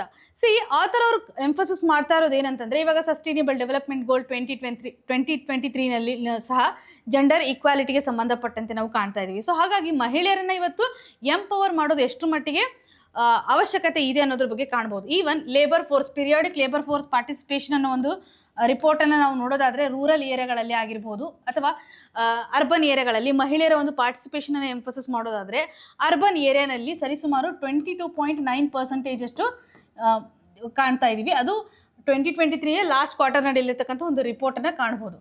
ಸೊ ಇದರೊಂದಿಗೆ ಅರ್ಬನ್ ಏರಿಯಾದಲ್ಲಿ ಹೆಚ್ಚು ಮಹಿಳೆಯರು ಇವತ್ತು ಎಂಪವರ್ ಆಗಿದ್ದಾರೆ. ಈವನ್ ಪ್ರೆಸೆಂಟ್ ಕಂಡೀಷನಲ್ಲಿ ಏನಂತಂದರೆ ಪಾರ್ಟಿಸಿಪೇಷನ್ ಇಷ್ಟಿದೆ, ಅದರಲ್ಲೂ ಆರ್ಟಿಕಲ್ನಲ್ಲಿ ಅರ್ಬನ್ ಮತ್ತು ರೂರಲ್ನ ಒಂದು ಕಂಪ್ಯಾರಿಸನ್ ಅನ್ನು ನಾವು ನೋಡೋದಾದ್ರೆ ಹೈಯರ್ ಎಜುಕೇಷನ್ಸ್ ಅನ್ನು ನಾವು ಇಲ್ಲಿ ಕಾಣ್ತಾ ಇದೀವಿ. ಹೆಚ್ಚು ಅರ್ಬನ್ ಏರಿಯಾಗಳಲ್ಲಿ ಹೈಯರ್ ಎಜುಕೇಷನ್ ಇರುವಂಥದ್ದನ್ನು ಕಾಣ್ತಾ ಇದೀವಿ. ಸೊ ಹಾಗಾಗಿ ಇವಾಗ ಅವ್ರಿಗೆ ಬೇಕಾಗುವಂಥ ಒಂದು ಎಂಪ್ಲಾಯ್ಮೆಂಟ್ ಅಪರ್ಚುನಿಟೀಸ್ ಅನ್ನು ಅರ್ಬನ್ ಏರಿಯಾದಲ್ಲಿ ಯಾಕೆ ಕೊಡಬೇಕು ಅಂತಂದರೆ, ಹೈಯರ್ ಇರ್ತಕ್ಕಂಥ ಅಥವಾ ಹೈಯರ್ ಎಜುಕೇಷನ್ಸನ್ನು ಹೊಂದಿರತಕ್ಕಂತಹ ಹೈಲಿ ಕ್ವಾಲಿಫೈಡ್ ಆಗಿರ್ತಕ್ಕಂಥ ಮಹಿಳೆಯರು ಇಲ್ಲಿ ಇರೋದ್ರಿಂದ ನಾವು ಎಂಪ್ಲಾಯ್ಮೆಂಟ್ ಅಪರ್ಚುನಿಟೀಸನ್ನು ಕ್ರಿಯೇಟ್ ಮಾಡಬೇಕು. ಗ್ಯಾರಂಟಿಡ್ ಆಗಿರ್ತಕ್ಕಂಥ ಎಂಪ್ಲಾಯ್ಮೆಂಟ್ ಅಪರ್ಚುನಿಟೀಸನ್ನು ಇವತ್ತು ಅರ್ಬನ್ ಏರಿಯಾನಲ್ಲಿ ಕ್ರಿಯೇಟ್ ಮಾಡಬೇಕು ಅನ್ನೋಂಥದ್ದನ್ನು ಆ ಥರವರು ಕನೆಕ್ಟ್ ಮಾಡ್ತಾ ಇದ್ದಾರೆ. ಇವಾಗ ಪ್ರೆಸೆಂಟ್ ಕಂಡೀಷನಲ್ಲಿ ಅರ್ಬನ್ ವುಮೆನ್ಗೆ ಸಂಬಂಧಿಸಿದಂತೆ ಸೆಕೆಂಡರಿ ಅಥವಾ ಹೈಯರ್ ಎಜುಕೇಷನ್ ಜಾಸ್ತಿ ಇದೆ. ಸೊ ಇಲ್ಲಿ ಸ್ಕಿಲ್ನ ಒಂದು ಗ್ಯಾಪ್ ಇರುತ್ತೆ. ಇದನ್ನು ನಾವು ಐಡೆಂಟಿಫೈ ಮಾಡಬೇಕು ಅಂತಂದರೆ ಸರ್ಕಾರ ಒಂದು ಪರ್ಟಿಕ್ಯುಲರ್ ಫೋಕಸನ್ನು ಮಾಡಬೇಕು ಅಂತ. ಜನರಲಿ ಇವಾಗ ಅರ್ಬನ್ ಏರಿಯಾನಲ್ಲಿ ಅನ್ಎಂಪ್ಲಾಯ್ಮೆಂಟ್ ಕಂಡೀಷನ್ಸನ್ನು ಹೋಗ್ಲಾಡಿಸ್ಬೇಕು ಅಂತ ಸರ್ಕಾರ ಫೋಕಸ್ ಮಾಡ್ತಾ ಇದ್ರೆ, ಬಟ್ ಸ್ಪೆಸಿಫಿಕಲಿ ಇವಾಗ ಮಹಿಳೆಯರಿಗೆ ಅಂತ ಮಾಡೋದು ಎಷ್ಟು ಮಟ್ಟಿಗೆ. ಸೊ ಇವರು ರೆಕಮೆಂಡೇಷನ್ಸನ್ನು ಮಾಡ್ತಾ ಇದ್ದಾರೆ ಮಹಿಳೆಯರಿಗೆ 100% ಆಗಿ ಒಂದು ಅಟ್ಲೀಸ್ಟ್ 50% ಅಷ್ಟು ಪ್ರೋಗ್ರಾಮ್ ಮ್ಯಾನೇಜ್ಮೆಂಟ್ ಮಾಡುವಂಥ ಸಂದರ್ಭದಲ್ಲಿ ಸ್ಟಾಫ್ಸ್ಗಳಿಗೆ ಮಹಿಳೆಯರಿಗೆ ಅಪರ್ಚುನಿಟೀಸನ್ನು ಕೊಡಬೇಕು ಅನ್ನುವಂಥದ್ದಾಗಿ. ಸೊ ಇದರಿಂದಾಗಿ ಅವರನ್ನು ಎಂಪವರ್ ಮಾಡಲಿಕ್ಕೆ ಸಾಧ್ಯತೆ ಇದೆ ಅನ್ನೋದ್ರ ಬಗ್ಗೆ, ಇದರೊಂದಿಗೆ ಅವ್ರಿಗೆ ಬೇಕಾಗುವಂಥ ಒಂದು ಸ್ಕಿಲ್ ಸೆಟ್ಸ್ಗಳನ್ನು ಶಾಲೆಗಳಿಂದಲೇ ಕೊಡುವಂಥದ್ದು, ಅಂದರೆ ಎಜುಕೇಷನ್ ಸಂದರ್ಭದಲ್ಲಿ ಅವ್ರಿಗೆ ಬೇಕಾಗುವಂಥ ಒಂದು ಸ್ಕಿಲ್ಸ್ಗಳನ್ನು ಕೊಡೋದು, ಮತ್ತು ಅವ್ರಿಗೆ ಬೇಕಾಗುವಂಥ ಒಂದು ಅವ್ರಿಗೆ ಈ ಮಹಿಳೆಯರಿಗೆ ಬೇಕಾಗುವಂಥ ಕೆಪಾಸಿಟಿ ಬಿಲ್ಡಿಂಗ್ ಅಥವಾ ಇನ್ಫ್ರಾಸ್ಟ್ರಕ್ಚರ್ ಮೇಲೂ ಸಹ ನಾವು ಫೋಕಸ್ ಮಾಡಬೇಕಾಗತ್ತೆ ಅನ್ನೋದನ್ನ, ಮತ್ತು ಯಾಕೆಂದರೆ ಅವ್ರಿಗೆ ಬೇರೆ ರೆಸ್ಪಾನ್ಸಿಬಿಲಿಟಿ ಇರೋದ್ರಿಂದ ಅನ್ನುವಂಥ ಒಂದು ಕನ್ಸಿಡರೇಷನನ್ನು ಕಾಣ್ಬೋದು.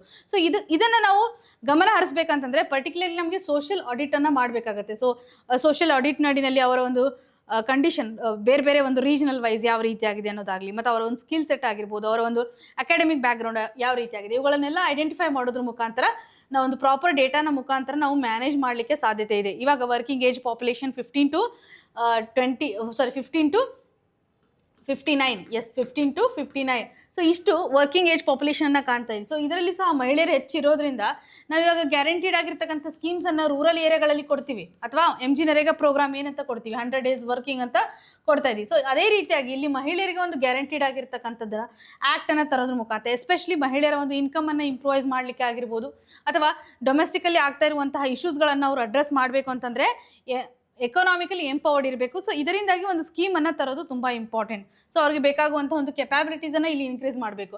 ಇವಾಗ ವರ್ಕ್ ಮಾಡಲಿಕ್ಕೆ, ಅದರಲ್ಲೂ ಅರ್ಬನ್ ಏರಿಯಾದಲ್ಲಿ ಇರ್ತಕ್ಕಂತಹ ಮಹಿಳೆಯರು ಕಂಪ್ಯಾರಿಟಿವ್ಲಿ ಎಂಪವರ್ಡ್ ಇರೋದ್ರಿಂದ ಅವ್ರಿಗೆ ಏನೇನು ಅವಶ್ಯಕತೆ ಇರುತ್ತೆ, ಅಥವಾ ಅವರು ಟ್ರಾವೆಲಿಂಗ್ ಮಾಡಲಿಕ್ಕೆ ಬೇಕಾಗತಕ್ಕಂತಹ ಸಪೋರ್ಟ್ ಆಗಿರ್ಬೋದು, ಅಥವಾ ವೆಹಿಕಲ್ಸ್ಗಳ ಒಂದು ಪ್ರೊವೈಡ್ ಮಾಡುವಂಥದ್ದಾಗಲಿ, ಸ್ವಚ್ಛ ವೆಹಿಕಲ್ಸ್ ಅನ್ನುವಂಥದ್ದಾಗಲಿ, ಸೊ ಈ ರೀತಿಯಾಗಿ ಅವ್ರಿಗೆ ಬೇಕಾಗುವಂಥ ಎಲ್ಲ ಫೆಸಿಲಿಟೀಸ್ಗಳನ್ನು ಪ್ರೊವೈಡ್ ಮಾಡಬೇಕು. ಮತ್ತು ಟೆಕ್ನಿಕಲಿ ಅವ್ರಿಗೆ ಏನಾದರೂ ಕೋರ್ಸಸ್ಗಳು ಬೇಕಿದ್ದರೆ, ಸ್ಕಿಲ್ ಡೆವಲಪ್ಮೆಂಟ್ಗೆ ಬೇಕಾಗಿರುವಂಥ ಒಂದು ಕೋರ್ಸಸ್ ಇದ್ದರೆ ಇವುಗಳೆಲ್ಲ ಈ ಒಂದು ಸ್ಕೀಮ್ಸ್ ಮುಖಾಂತರ ತರಬಹುದು ಅನ್ನುವಂಥ ಒಂದು ಡೈಮೆನ್ಷನ್ಸ್ಗಳನ್ನು ಇಲ್ಲಿ ಕೊಡ್ತಾ ಇದ್ದಾರೆ. ಸೊ ಇಷ್ಟು ಜನರಲಿ ನಾವು ಸ್ಕಿಲ್ ಸೆಟ್ಗೆ ಸಂಬಂಧಪಟ್ಟಂತೆ ಆಗಿರ್ಬೋದು ಆನ್ಸರ್ನ ಬರೆಯುವಾಗ ಈ ರೀತಿಯಾದಂಥ ಸಜೆಷನ್ಸ್ಗಳನ್ನು ನೀವು ಮೆನ್ಷನ್ ಮಾಡ್ಬೋದು.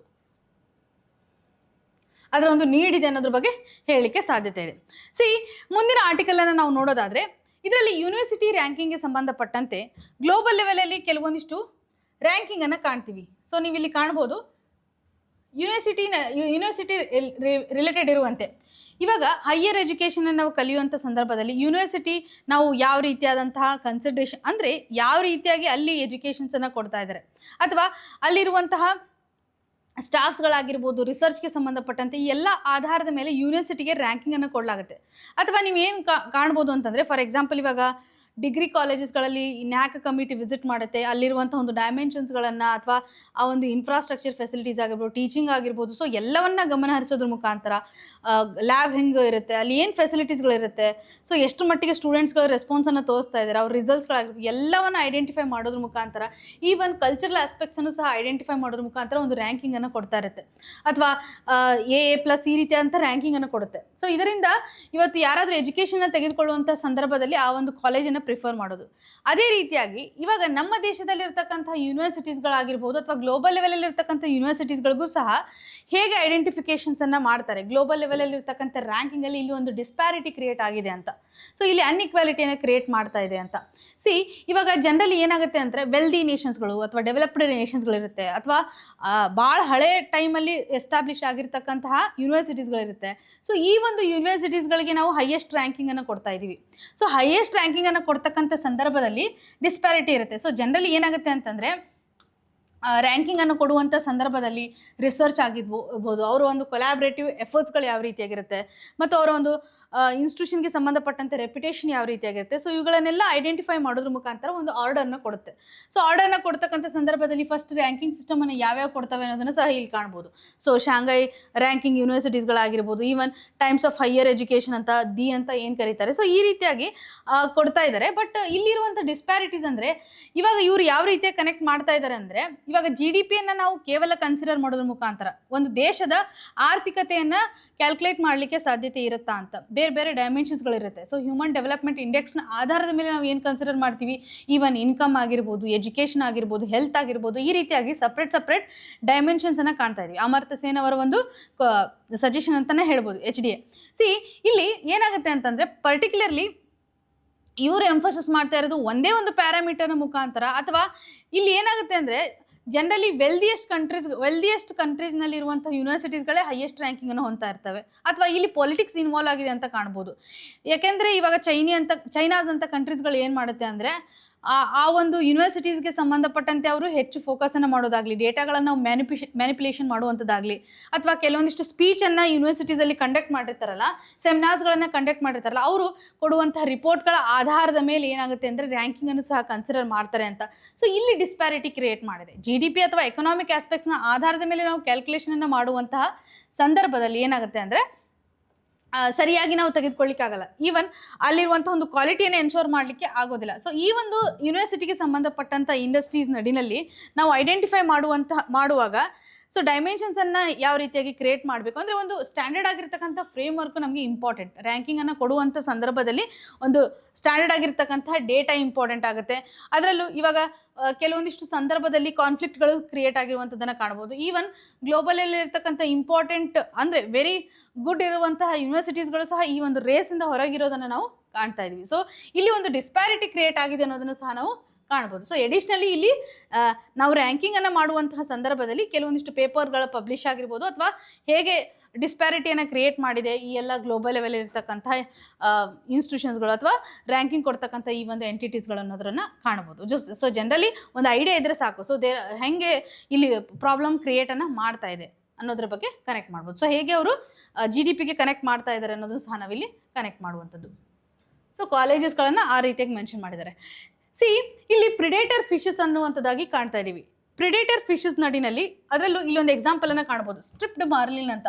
ಸೊ ಈ ಒಂದು ಫಿಶನ್ನು ನೀವು ಅಬ್ಸರ್ವ್ ಮಾಡ್ಬೋದು. ಇದನ್ನು ಗೂಗಲ್ ಮಾಡಿದರೆ ಈ ಒಂದು ಫಿಶ್ ವೆರಿ ಫಾಸ್ಟಾಗಿ ಹೋಗೋದಾಗಲಿ ಮತ್ತು ಕಲರ್ ಚೇಂಜ್ ಮಾಡುತ್ತೆ ಅನ್ನೋದ್ರ ಬಗ್ಗೆ ಇಲ್ಲಿ ಎಂಫಸಿಸ್ ಮಾಡ್ತಾ ಇದ್ದಾರೆ.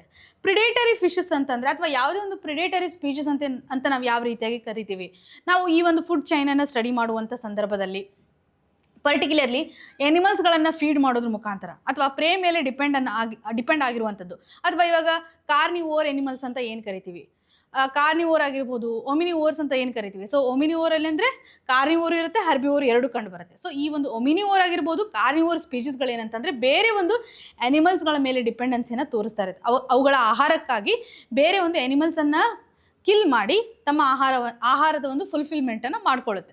ಸೊ ಈ ಆ್ಯನಿಮಲ್ಸ್ಗಳನ್ನು ನಾವು ಪ್ರಿಡೇಟರಿ ಅಂತ ಕರಿತೀವಿ. ಸೊ ಇಲ್ಲಿ ಪ್ರಿಡೇಷನ್ ನಡಿನಲ್ಲಿ ಆಗಿರ್ಬೋದು, ಅಥವಾ ಪ್ಯಾರಾಸೈಟ್ ಸಹ ಇದೇ ಕ್ಯಾಟಗರಿನಲ್ಲಿ ಕಂಡು ಬರುತ್ತೆ. ಆದರೆ ಪ್ಯಾರಾಸೈಟ್ ಏನಾಗುತ್ತೆ ಅಂದರೆ ಕಂಪ್ಲೀಟಾಗಿ ಆ ಒಂದು ಎನಿಮಲ್ಸ್ ಅಲ್ಲೇ ವಾಸವಾಗಿರೋದನ್ನ ಕಾಣ್ತಾ ಇದೀವಿ. ಪ್ರಿಡೇಟರಿ ಅಂತಂದ್ರೆ ಜನರಲ್ ಆಗಿ ಕಂಪ್ಲೀಟ್ ಆಗಿ ಕಿಲ್ ಮಾಡಿರುತ್ತೆ. ಆದ್ರೆ ಅದ್ರ ಜೊತೆಗೆ ಒಂದು ಎಸ್ಟಾಬ್ಲಿಷ್ ಮಾಡ್ಕೊಳ್ಳುತ್ತೆ. ಅಂದ್ರೆ ಪ್ಯಾರಾಸೈಟ್ ಜನರಲ್ ಏನಾಗುತ್ತೆ, ಆ ಒಂದು ಆರ್ಗ್ಯಾನಿಸಮ್ ಅಲ್ಲಿ ವಾಸವಾಗಿರೋದ್ರಿಂದ ಆಮೇಲೆ ಅಗೇನ್ ಅದನ್ನ ಕಿಲ್ ಮಾಡೋದಾಗ್ಲಿ, ಜನರಲಿ ಇವಾಗ ವೈರಸ್ ಅಂತ ನಾವೇನು ಕನ್ಸಿಡರ್ ಮಾಡ್ತೀವಿ. ಸೊ ಎಲ್ಲ ಪ್ಯಾರಾಸೈಟ್ ನಡಿನಲ್ಲಿ ಕಾಣ್ತಾ ಇರುವಂಥದ್ದು. ಇವಾಗ ಪ್ರಿಡೇಟರಿ ಸ್ಪೀಚಸ್ ನಡಿನಲ್ಲಿ ಇಲ್ಲಿ ಒಂದು ಬಿಹೇವಿಯರಲ್ ಚೇಂಜಸ್ ಅನ್ನ ಇವರು ಎಂಫಸಿಸ್ ಮಾಡ್ತಾ ಇದ್ದಾರೆ. ಅದರಲ್ಲೂ ಕಲರೇಷನ್ ಅನ್ನು ಚೇಂಜ್ ಮಾಡ್ತಾ ಇದೆ. ಇಲ್ಲಿ ಒಂದು ಆರ್ಗ್ಯಾನಿಸಮ್ಸ್ ಮೇಲೆ ಅಟ್ಯಾಕ್ ಮಾಡುವಂತಹ ಸಂದರ್ಭದಲ್ಲಿ ಕಲರ್ ಅನ್ನ ಚೇಂಜ್ ಮಾಡ್ತಾ ಇದೆ. ಸೊ ಈ ಒಂದು ಕಲರ್ ಚೇಂಜ್ ಮಾಡೋದ್ರ ಮುಖಾಂತರ ಬೇರೆ ಒಂದು ಸ್ಪೀಚಸ್ ಒಂದಿಗೆ ಕಮ್ಯುನಿಕೇಶನ್ಸ್ ಮಾಡಲಿಕ್ಕೆ ಸಹಕಾರಿ ಆಗುತ್ತೆ ಅನ್ನುವಂಥದ್ದನ್ನ ಕಾಣ್ಬೋದು. ಸೊ ಈ ಒಂದು ಪ್ರಿಡೇಷನ್ ನ ಮುಖಾಂತರ ಇಲ್ಲಿ ಕಲರೇಷನ್ಸ್ ಅನ್ನ ಚೇಂಜ್ ಮಾಡ್ತಾ ಇದೆ. ಇದು ಬಿಹೇವಿಯರಲ್ ಆಸ್ಪೆಕ್ಟ್ ನ ಆಧಾರದ ಮೇಲೆ ಅಥವಾ ಇಲ್ಲಿ ಅಟ್ಯಾಕ್ ಮಾಡುವಂತಹ ಸಂದರ್ಭದಲ್ಲಿ ನಾವು ಸಾಕಷ್ಟು ವೆರೈಟಿ ಅಟ್ಯಾಕ್ಸ್ ಅನ್ನ ಕಾಣ್ತಾವೆ. ಫಾರ್ ಎಕ್ಸಾಂಪಲ್ ಇವಾಗ ಸಿಲಿಂಟ್ರೇಟಾ ಕ್ಲಾಸ್ ನಡಿನಲ್ಲಿ ಕಾಣುವಂಥದ್ದು ಅಥವಾ ನೈಡೇರಿಯಾ ಕ್ಲಾಸ್ನಲ್ಲಿ ನಾವು ಇನ್ವರ್ಟಿಬ್ರೇಟ್ ಅಲ್ಲಿ ಸ್ಟಡಿ ಮಾಡೋತಕ್ಕಂಥ ಸಂದರ್ಭದಲ್ಲಿ ಟೆಂಟ್ಯಾಕಲ್ಸ್ ಇರುತ್ತೆ. ಸೊ ಟೆಂಟ್ಯಾಕಲ್ಸ್ ಯಾವ ರೀತಿಯಾಗಿರುತ್ತೆ, ಒಂದು ಯಾವುದೇ ಅನಿಮಲ್ಸ್ ಅನ್ನ ತೆಗೆದುಕೊಳ್ಳೋದಾದ್ರೆ ಈ ರೀತಿ ಅಂತ ಟೆಂಟ್ಯಾಕಲ್ ಸ್ಟ್ರಕ್ಚರ್ಸ್ ಗಳನ್ನ ಕಾಣ್ತೀವಿ. ಸೊ ಅದರಲ್ಲೂ ಸಿಲಿಂಟ್ರೇಟಾ ನಡಿಯಲ್ಲಿ ಕಾಣುವಂಥದ್ದು. ಈ ಒಂದು ಕ್ಲಾಸ್ಗೆ ಬಿಲಾಂಗ್ ಆಗ್ತಕ್ಕಂಥ ಪರ್ಟಿಕ್ಯುಲರ್ಲಿ ಈ ಆ ಟೆಂಟ್ಯಾಕಲ್ಸ್ಗಳು ಏನು ಮಾಡುತ್ತೆ, ಅನಿಮಲ್ಸ್ಗಳನ್ನ ಕ್ಯಾಪ್ಚರ್ ಮಾಡಲಿಕ್ಕೆ ಸಹಕಾರಿ ಮಾಡುತ್ತೆ.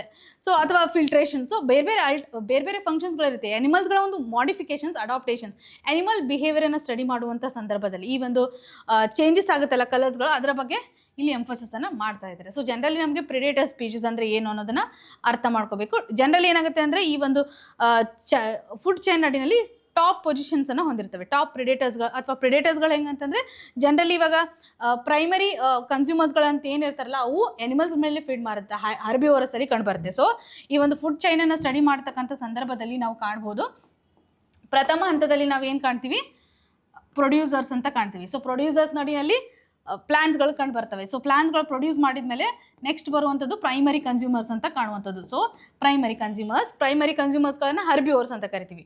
ನೆಕ್ಸ್ಟ್ ಅಗೇನ್ ಸೆಕೆಂಡರಿ ಕನ್ಸ್ಯೂಮರ್ಸ್ಗಳಂತ ಏನು ಕರಿತೀವಿ, ಇವುಗಳು ಇಲ್ಲಿಂದ ಕಾರ್ನಿವೋರ್ಸ್ ಸ್ಟಾರ್ಟ್ ಆಗುತ್ತೆ. ಸೊ ಸೆಕೆಂಡರಿ, ಟರ್ಜರಿ ಈ ರೀತಿಯಾಗಿ ಬದಲಾವಣೆ ಆಗುತ್ತೆ. ಸೊ ಇಲ್ಲಿ ಜನರಲಿ ಈ ಫಿಶ್ಗಳು ಯಾವ ಕ್ಯಾಟಗರೀಸ್ನಲ್ಲಿ ಬರುತ್ತೆ, ನಾವು ಈ ಒಂದು ಅಕ್ವಾಟಿಕ್ ಸಿಸ್ಟಮ್ ನಡಿಯಲ್ಲಿ ಕಾಣುವಂಥದ್ದಾದರೆ ಸೆಕೆಂಡರಿನಲ್ಲಿ ಕಾಣ್ಬೋದು ಅಥವಾ ಕೆಲವೊಂದಿಷ್ಟು ಫಿಶಸ್ಗಳು ಸೆಕೆಂಡರಿನಲ್ಲಿ ಕಾಣುತ್ತೆ. ಯಾಕೆಂದರೆ ಇಲ್ಲಿ ಫೈಟೋಪ್ಲಾಂಕ್ಟನ್, ಝೂ ಪ್ಲಾಂಕ್ಟನ್ಸ್, ಆಮೇಲೆ ಝೂ ಪ್ಲಾಂಕ್ಟನ್ಸ್ಗಳನ್ನು ಫೀಡ್ ಮಾಡೋ ಕಂಡೀಷನ್ ಇರೋದ್ರಿಂದ ಸೆಕೆಂಡರಿನಲ್ಲಿ ಜನರಲಿ ನಾವು ಕಾಣ್ತಾ ಇದೀವಿ. ಸೊ ಈ ರೀತಿಯಾಗಿ ಇವುಗಳ ಒಂದು ಬಿಹೇವಿಯರಲ್ಲಿ ಏನು ಬದಲಾವಣೆ ಆಗಿದೆ ಅಂತ ರಿಸರ್ಚ್ ಅನ್ನ ಕಾಣ್ತಾ ಇದೀವಿ. ಸೊ ಇಷ್ಟು ಇನ್ಫಾರ್ಮೇಷನ್ಸ್ ಅನ್ನ ಜನರಲಿ ನಾವು ಸ್ಟ್ಯಾಟಿಕ್ ಪೋರ್ಷನ್ ಮುಖಾಂತರ ಕನೆಕ್ಟ್ ಮಾಡ್ಬೋದು. ಸೊ ಆರ್ಟಿಕಲ್ಸ್ಗಳು ಸ್ವಲ್ಪ ಜಸ್ಟ್ ರಿಲೆವೆನ್ಸ್ಗಳು ಇಲ್ಲದೆ ಇರೋದ್ರಿಂದ ಜಾಸ್ತಿ ಭಾಳ ಪೊಲಿಟಿಕಲ್ ಇಶ್ಯೂಸ್ಗಳನ್ನು ನಾವು ಕಾಣ್ತಾ ಇದೀವಿ. ಇನ್ನು ಇವತ್ತಿನಿಂದ ನಾವು ಏನು ಮಾಡೋಣ ಅಂತಂದರೆ, ಇವಾಗ KPSC ಎಕ್ಸಾಮ್ ಆಗಿರ್ಬೋದು, UPSC ಎಕ್ಸಾಮಿನೇಷನ್ ಆಗಿರ್ಬೋದು, ಟರ್ಮಿನಾಲಜಿ ಬೇಸ್ಡ್ ಮೇಲೆ ನಾವು ಕ್ವಶನ್ಸ್ಗಳನ್ನು ಈಸಿಯಾಗಿ ಟ್ಯಾಕಲ್ ಮಾಡ್ಬೋದು. ಸೊ ಎವ್ರಿ ಡೇ ಬೇಸಿಸ್ ಮೇಲೆ 5ರಿಂದ 10, ಇವಾಗ 5ರಿಂದ ಸ್ಟಾರ್ಟ್ ಮಾಡೋಣ. ಸೊ 5 ಟರ್ಮಿನಾಲಜೀಸ್ಗಳನ್ನು ಎವ್ರಿ ಡೇ ಬೇಸಿಸ್ ಮೇಲೆ ಅಂಡರ್ಸ್ಟ್ಯಾಂಡ್ ಮಾಡ್ಕೊಳ್ಳೋಣ. ಇವತ್ತು ಮೆನ್ಷನ್ ಮಾಡಿರುವಂಥ ಟರ್ಮಿನಾಲಜೀಸ್ ಬಗ್ಗೆ ನಿಮ್ಗೆ ಏನು ಗೊತ್ತಿದೆ ಅಂತ ಕಮೆಂಟ್ ಸೆಕ್ಷನಲ್ಲಿ ಮೆನ್ಷನ್ ಮಾಡಿ. ಸೊ ನಾಳೆಯಿಂದ ಡೀಟೇಲ್ ಆಗಿ ಇದ್ರ ಬಗ್ಗೆ, ಇವಾಗ ಫಸ್ಟ್ ಕ್ಯಾಪಿಟಲಿಸ್ಟಿಕ್ ಎಕಾನಮಿ ಅಂದರೆ ಏನು, ಸೋಷಿಯಲಿಸ್ಟಿಕ್ ಎಕಾನಮಿ ಅಂದರೆ ಏನು, ಅಥವಾ ಮಿಕ್ಸ್ಡ್ ಎಕಾನಮಿ ಆಗಿರ್ಬೋದು, ಈವನ್ ಅಗೇರಿಯನ್, ಇಂಡಸ್ಟ್ರಿಯಲ್ ಮತ್ತು ಸರ್ವಿಸ್, ಈ ರೀತಿಯಂಥ ಎಕಾನಮಿ ಟರ್ಮಿನಾಲಜೀಸ್ಗಳನ್ನು ನಿಮಗೆ ಗೊತ್ತಿದ್ದರೆ ಕಮೆಂಟ್ ಸೆಕ್ಷನಲ್ಲಿ ಮೆನ್ಷನ್ ಮಾಡಿ. ಇದ್ರ ಬಗ್ಗೆ ಡೀಟೇಲ್ ಆಗಿ ಕಂಪ್ಲೀಟ್ ಆಗಿ ಎಕ್ಸಾಮಿನೇಷನಲ್ಲಿ ಬರುವಂಥದ್ದು ಇರೋದ್ರಿಂದ ಡೈಲಿ ಬೇಸಿಸ್ ಮೇಲೆ 5ರಿಂದ 10 ನಾವು ಕಂಪ್ಲೀಟ್ ಆಗಿ ಟರ್ಮಿನಾಲಜೀಸ್ಗಳನ್ನು ಎಕ್ಸ್ಪ್ಲೇನ್ ಮಾಡ್ತಾ ಹೋಗೋಣ. ಸೊ ಇದರಿಂದ ಅಟ್ಲೀಸ್ಟ್ ನೀವು ಏನು ಮಾಡ್ಬೋದು ಅಂದರೆ 5ರಿಂದ 6 ಕ್ವಶನ್ಸನ್ನು ಈಸಿಯಾಗಿ ಟ್ಯಾಕಲ್ ಮಾಡ್ಬೋದು ಒಂದೊಂದು ಸಬ್ಜೆಕ್ಟಿಂದ. ಇವಾಗ ಟರ್ಮಿನಾಲಜೀಸ್ ನಡಿನಲ್ಲಿ ನಮಗೆ ಎಕಾನಮಿ ಮತ್ತು ಎನ್ವಿರಾನ್ಮೆಂಟ್ ಎರಡೂ ಇಂಪಾರ್ಟೆಂಟ್. ಸೊ ಡೀಟೇಲ್ಸ್ ಆಗಿ ಸ್ಟಡಿ ಮಾಡಲಿಕ್ಕೆ ಅಂದರೆ ಡೇ ಟು ಡೇ ಬೇಸಿಸ್ ಮೇಲೆ ಅನಾಲಿಸಿಸ್ ಅಲ್ಲಿ ಸಾಧ್ಯವಾಗೋದಿಲ್ಲ. ಸೊ ಹಾಗಾಗಿ ಈ ಒಂದು ಸೆಷನ್ ನಡಿನಲ್ಲಿ ಡೈಲಿ ಬೇಸಿಸ್ ಮೇಲೆ ಆಗುವಂಥ ಒಂದು ಟರ್ಮಿನಾಲಜೀಸ್ಗಳನ್ನು ಮೆನ್ಷನ್ ಮಾಡೋದ್ರ ಮುಖಾಂತರ ನೀವು ಅಪ್ಡೇಟ್ ಮಾಡಿ ಕಮೆಂಟ್ ಸೆಕ್ಷನಲ್ಲಿ ಅಗೇನ್ ಮತ್ತೆ ನಾಳೆ ಡಿಸ್ಕಷನ್ಸನ್ನು ಮಾಡೋಣ. ಸೊ ಇವತ್ತು ಡಿಸ್ಕಷನ್ ಮಾಡಿರ್ತಕ್ಕಂಥ ಆರ್ಟಿಕಲ್ಸ್ಗಳು ನೀಟಾಗಿ ಅರ್ಥ ಆಗಿದೆ ಅಂತ ಭಾವಿಸ್ತಾ ಇದ್ದೀನಿ. ನಿಮ್ಗೆ ಏನೇ ಕನ್ಸರ್ನ್ ಇದ್ರೂ ಸಹ ನಮಗೆ ಕಮೆಂಟ್ ಸೆಕ್ಷನ್ ಮುಖಾಂತರ ತಿಳಿಸಿಕೊಡಿ ಅಂತ ಹೇಳ್ತಾ, ಆಲ್ ದ ವೆರಿ ಬೆಸ್ಟ್. ಧನ್ಯವಾದಗಳು.